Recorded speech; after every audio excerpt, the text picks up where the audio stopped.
بسم اللہ الرحمن الرحیم۔ آج 28 مئی ہے اور یہ دن ہمارے ملک ارض پاک میں یوم تکبیر کے حوالے سے منایا جاتا ہے۔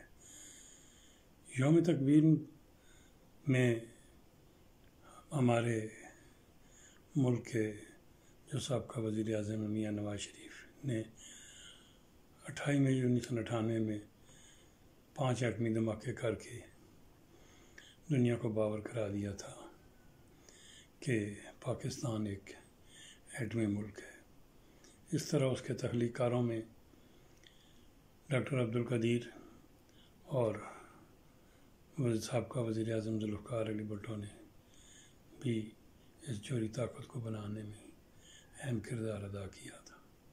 ہم اپنے ان محسنوں کو آج خراج تحسین پیش کرنے کے لیے جو کچھ بھی ہو سکتا ہے ہم انہیں زندہ باد کی حیثیت دیتے ہیں، اور میں نے اس حوالے سے بڑا خوبصورت کالم مرتب کیا ہے، پڑھیں۔ رفاقت علی اوان، سلونی نیوز، ٹیکسلا۔